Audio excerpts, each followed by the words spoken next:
TMF Extra. Hi, James. Hi. Good evening. Good morning. Yeah, good morning. Feels like good morning, eh? Yeah. Okay, well, yesterday evening we saw a pretty impressive show of Metallica with the Berliner Symphoniker. Oh, that one. Yeah. Yeah, that one. That was quite excellent. Well, let's start with the beginning. I mean, who came up with the idea in the band? I mean, it must have been someone from the band that thought like, okay, maybe we should do this. It was Michael Kamen. It was his idea. It came up to you guys? Yeah. He, whatever, through management, however, we got the word that he was interested in doing something like this, and we felt that it was not right. It's something we shouldn't do. Don't go there. Do not enter. Failure. Huge failure potential. So that was the challenge. We wanted to make this work. And because it was Michael Kamen, we thought it can work. We've worked with him before. With nothing else, man. Yeah. If someone else had came to us, maybe we would have had to think about it a little more. Just a regular show yesterday. If somebody else. Yeah. Okay. Well, but how does it work? I mean, Michael Kamen comes up to you and then set up a meeting, and then what happens? Well, a lot happened. I mean, it was about, boy, his initial idea was almost a year and a half ago. Finding out which symphony, which songs, the logistics of the sound, the symphony schedule, our schedule, Michael Kamen's schedule. A lot had to be worked out. I mean, obviously the music was the most important thing.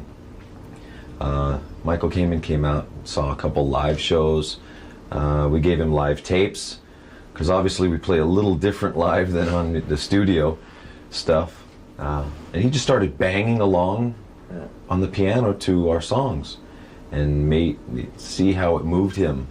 And then from there he went into scores, and then all of a sudden it was there. And you know, he rehearsed with the skeleton crew with the symphony, you know, the lead or the first violin, first horn, and got them used to the idea.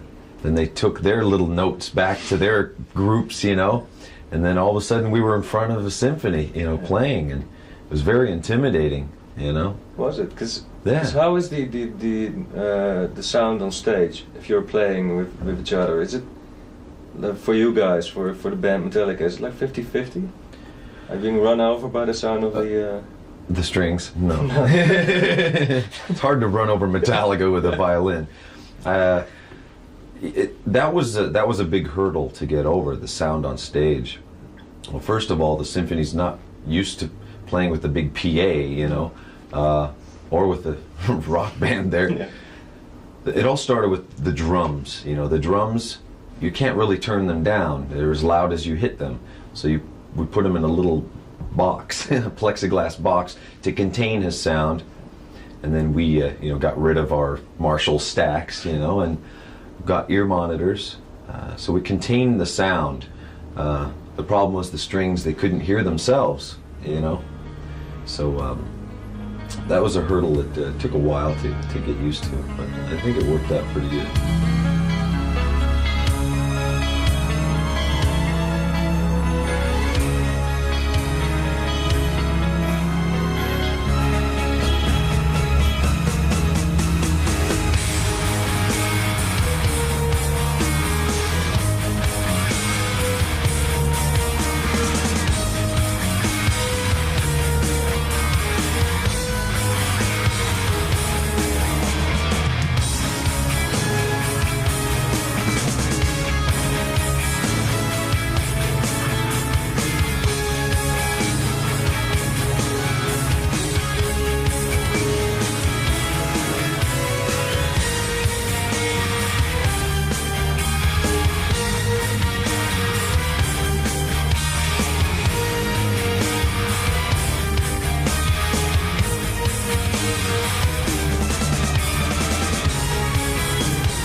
expected selection of the songs? I mean, okay, you say like, okay, we sent some material to Michael Kamen, but did you also like give him a list of songs you wanted to do with an orchestra? Well, we started without any limits. We said, here's our song list, our repertoire. Here's all the songs we've written. Yeah. And what do you think? You know, we didn't want to start crossing off the ones that we say we've never played live or that we don't like or don't sound good live, because Michael might have written something that was just amazing for that piece and bring it to that level. So we let him kind of cross quite a few of them out, and there were obviously ones that we felt we needed to play live. So there's quite a combination, but whittling them down from whatever 80 to 20 something was pretty difficult. But what kind of songs did you guys think like, okay, we sure have to play these songs? Well, Enter Sandman is hard not to play. Yeah. Something you gotta play for the rest of your life, I think. Yeah. Well, I mean, worse things have happened, but we just didn't want all ballady stuff, because that's so easy. You know, you expect that Nothing Else Matters, The Hero of the Day, and things like that. Yeah.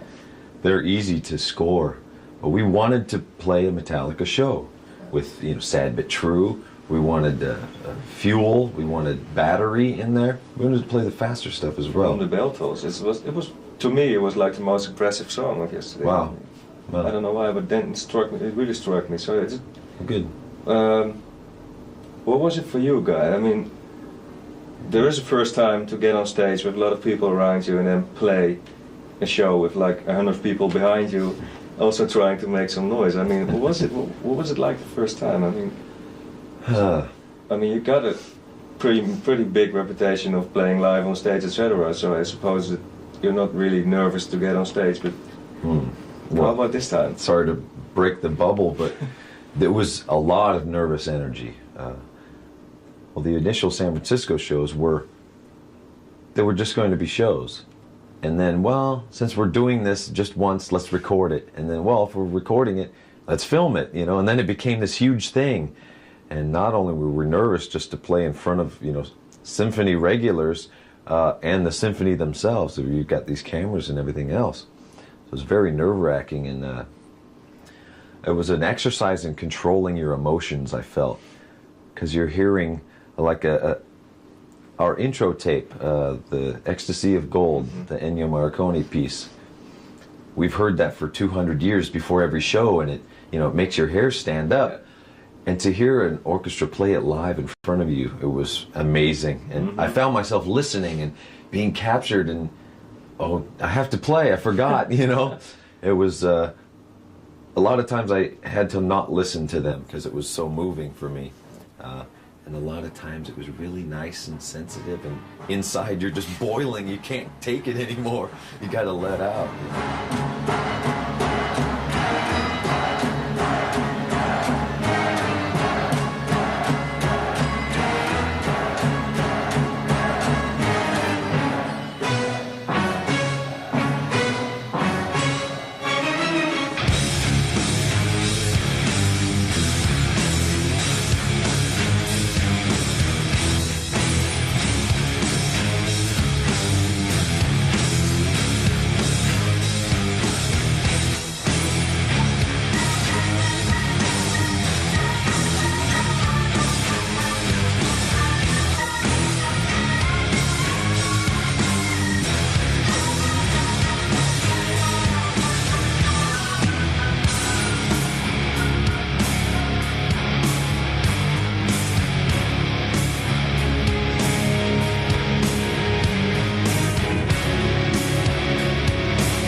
isn't it distracting?